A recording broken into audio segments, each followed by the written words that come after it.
नमस्कार विद्यार्थी मित्र हो, मी प्राध्यापक प्रकाश सरगर PNS अकॅडमीमध्ये आपणा सर्वांचे मनपूर्वक स्वागत करतो।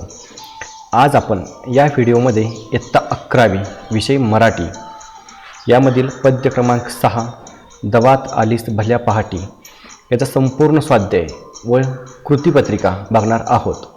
याच्या अगोदर आपण 5 जे पहिले पद्य व गद्य होते त्यांचे स्वाध्यायांचे व्हिडिओ बनवलेले होते ते आपण बघितलेले असतीलच।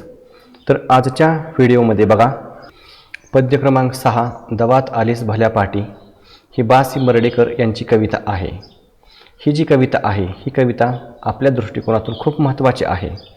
या कवितेवर आधारित जे स्वाध्यायाचे प्रश्न आहेत त्यातील प्रश्न आपल्याला परीक्षेमध्ये विचारले जातात।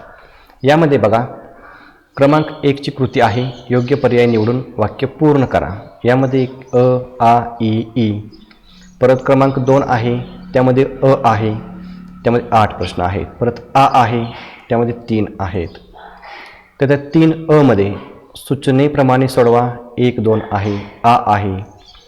परत मोठ्या प्रश्नामध्ये क्रमांक 4 काव्य सौंदर्य त्यात 2 आहेत। 5 अभिव्यक्ती त्यामध्ये 1च आहे आणि क्रमांक 6 रसग्रहण त्यामध्ये सुद्धा 1च आहे। तर जे संपूर्ण प्रश्न आहेत त्या सगळ्यांची उत्तरे आपण ह्या एकाच व्हिडिओमध्ये बघणार आहोत। तर चला सुरुवात करूया। कृती क्रमांक 1 आहे, योग्य पर्याय निवडून वाक्य पूर्ण करा। अ, शुक्राच्या तोऱ्यात म्हणजे 4 पर्याय दिलेले आहेत। योग्य पर्याय आपल्या या ठिकाणी खाली लिहायचा आहे। ह्याचं उत्तर शुक्राच्या तोऱ्यात म्हणजे क्रमांक 1 आहे, शुक्राच्या तेजस्वी प्रकाशात। बघा या ठिकाणी शुक्र ताऱ्याच्या तेजस्वी प्रकाशात। बघा लिहिताना शुक्र ताऱ्याच्या तेजस्वी प्रकाशात असं पूर्ण लिहायचं आहे आणि त्याचा जो क्रमांक आहे तो सुद्धा लिहायचा आहे। क्रमांक 2 आहे आ, हिरवे धागे म्हणजे। याचं उत्तर हिरवे धागे म्हणजे 4 ताजा प्रेमभाव। ह्याकडे चौथा जो पर्याय आहे तो बरोबर पर्याय आहे। ई आहे, सांग धरावा कैसा पारा म्हणजे। याचं उत्तर सांग धरावा कैसा पारा म्हणजे क्रमांक 1 पाऱ्यासारखा निसटणारा अनुभव। हा जो क्रमांक 1 आहे तो बरोबर आहे, पाऱ्यासारखा निसटणारा अनुभव। ही आहे, अभ्रांच्या शोभेत एकदा म्हणजे। याचं उत्तर अभ्रांच्या शोभेत एकदा म्हणजे क्रमांक 1 आकाशात अल्पकाळ शोभून दिसणाऱ्या ढगाप्रमाणे। क्रमांक 1 चं उत्तर बरोबर आहे, आकाशात अल्पकाळ शोभून दिसणाऱ्या ढगाप्रमाणे। यानंतर बघा, क्रमांक 2 मध्ये क्रमांक अ ची जी कृती आहे त्यामध्ये प्रेयसीच्या दृष्टभेटीनंतर प्रेयसीविषयी कवीच्या मनात निर्माण झालेले प्रश्न निवडा। आता या ठिकाणी बघा एकूण 8 प्रश्न दिलेले आहेत। ह्या 8 प्रश्नापैकी प्रेयसीच्या दृष्टभेटीनंतर प्रेयसीविषयी कवीच्या मनात निर्माण झालेले प्रश्न निवडायचे आहेत। म्हणजे 8 पैकी कोणकोणते प्रश्न कवीला पडलेले आहेत तेच फक्त प्रश्न या ठिकाणी लिहायचे आहेत। तर यामध्ये बघा उत्तर काय आहे, 2 ती वळून पाहणे का विसरली असावी, हा एक प्रश्न यामध्ये आहे। त्यानंतर पुढे बघा, क्रमांक 3 चा भूतकाळात प्रेम विसरली असल्यास आता ओळख कशी द्यावी। 5 चा प्रश्न आहे, तिचे लक्ष नसताना तिचे सौंदर्य कोणता इशारा देत असावे। क्रमांक 7 तिचे डोळे कोणता इशारा देतात।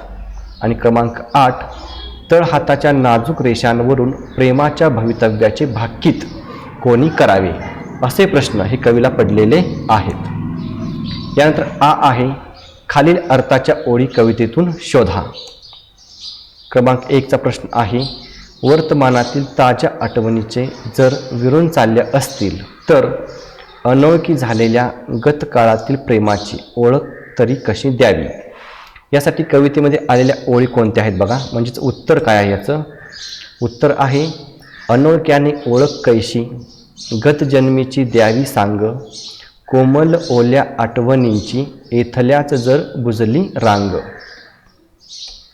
क्रमांक 2 चा आहे प्रश्न, तळहातावरील नाजूक रेषा तरी कुठे वाचता येतात, मग त्यावरून भविष्यकाळातील भेटीचे भाकीत तरी कसे करता येईल।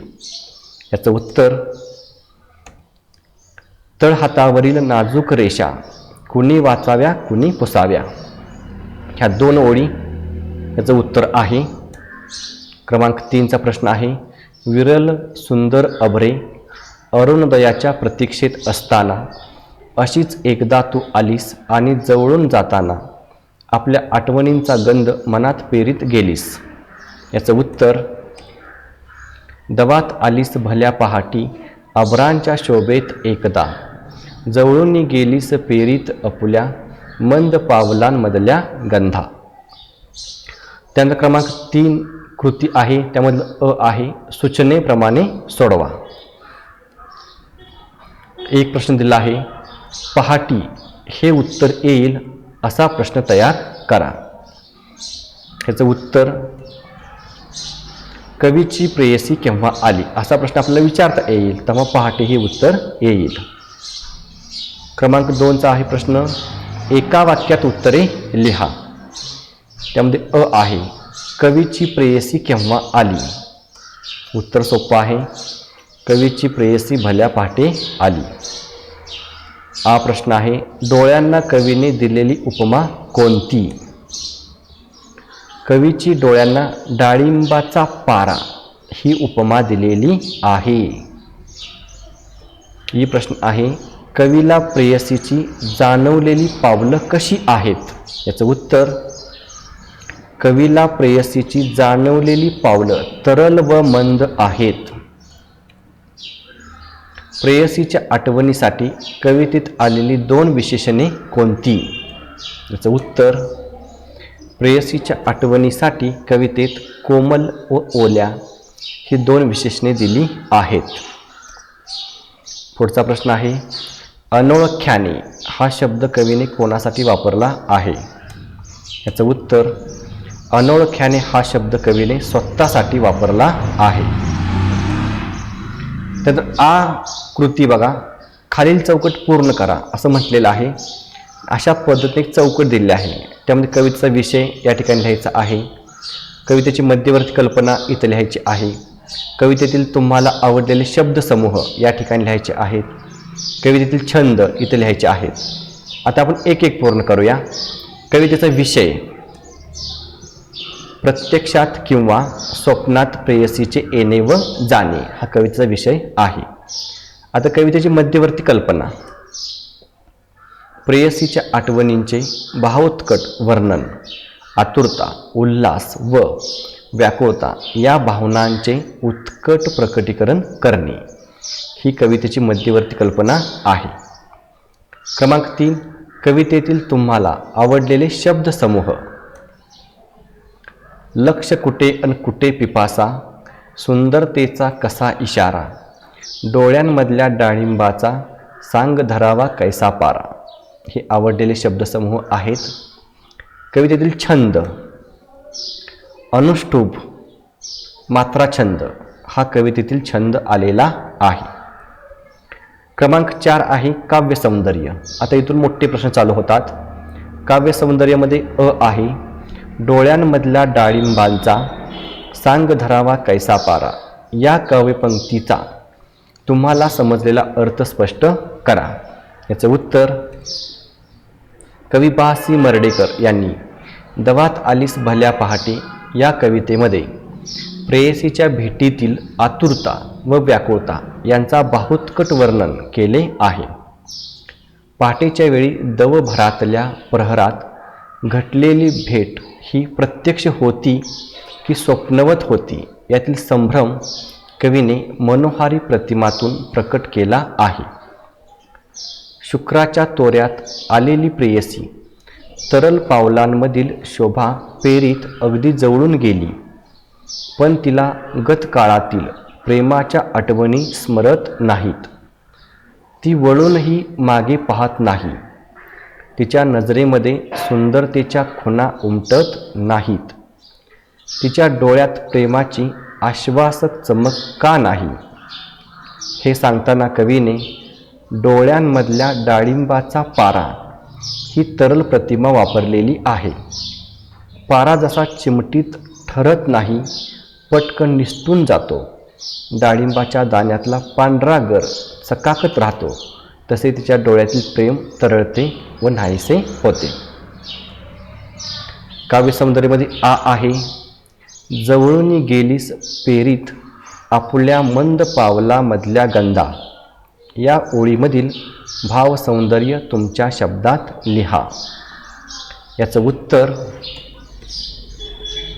कवी बा सी मर्ढेकर यांनी दवात आलीस भल्या पहाटी या कवितेमध्ये प्रेयसीच्या भेटीतील आतुरता व व्याकुळता यांचा भावोत्कट वर्णन केले आहे. पहाटेच्या वेळी दवभारातल्या प्रहरात घडलेली भेट ही प्रत्यक्ष होती की स्वप्नवत होती, यातील संभ्रम कवीने मनोहारी प्रतिमातून प्रकट केला आहे. पहाटेच्या वेळी शुक्र ताऱ्याच्या तेजाने आसमंत उजळावा तशी आलेली प्रेयसी तरल पावलांमधील शोभा फुलवीत जवळून गेल्याचा भास होतो. गतकाळातील प्रेमभाव तिच्या डोळ्यात दिसत नाहीत, कोमल ओल्या आठवणी तिला स्मरत नाहीत, तळहातावरील रेषा वाचता येत नाहीत. तिचा सारा अनोळखी भाव कवीला व्याकुळ करतो. पहाटेच्या विरळ व धुसर ढगांच्या शोभेत आलेली प्रेयसी जाताना मात्र तिच्या प्रेमाचा गंध मागे दरवळत ठेवून निघून जाते. अब्रांच्या शोभेत प्रियेचे येणे व निघून जाणाऱ्या मंद पावलांमधल्या गंध मागे उरणे यातील हृदयस्थ कातर करणारा भाव कवीने उत्कटपणे व्यक्त केला आहे. यानंतर क्रमांक 5 आहे अभिव्यक्ती. त्यामध्ये एकच प्रश्न आहे, प्रस्तुत प्रेम कवितेचे तुम्हाला जाणवलेले वेगळेपण स्पष्ट करा. याचे उत्तर कवी बा सी मर्ढेकर यांनी दवात आलीस भल्या पहाटी या कवितेमध्ये प्रेयसीच्या भेटीतील आतुरता व व्याकुळता यांचा भावोत्कट वर्णन केले आहे. ही कविता इतर मर्ढेकरांच्या कवितेपेक्षा वेगळी आहे. या कवितेमध्ये प्रेमभावना व्यक्त केली आहे. प्रस्तुत कविता प्रेमभावनेने ओथंबलेली असून त्यातील व्याकुळता मनाला भावते. प्रेयसीचे येणे व जाणे हे प्रत्यक्ष आहे की स्वप्नवत आहे, हा संभ्रम कवितेच्या प्रत्येक कडव्यात तरळत राहतो. गतकाळातील प्रेमाची तिला विस्मृती झाली आहे की काय? प्रेमी जीवन विरळ प्रबळ ठरतो का? प्राक्तनाच्या रेषा चुकीच्या असतात का? नजरेतील प्रेमभाव हरवून आठवणी बुजून जातात का? असे अनेक अनुत्तरित प्रश्न या कवितेत निर्माण होतात व प्रेमी जीवनातील हतबलता प्रकर्षाने काळजाला पोखरत नेते. शेवटी स्मरगंध उराशी जपावा हेच कवीचे भाग्यध्येय ठरते, म्हणजे नशीब ठरते. शेवटचा प्रश्न आहे क्रमांक 6 रसग्रहण. दवात आलीस भल्या पहाटे या कवितेचे रसग्रहण करा.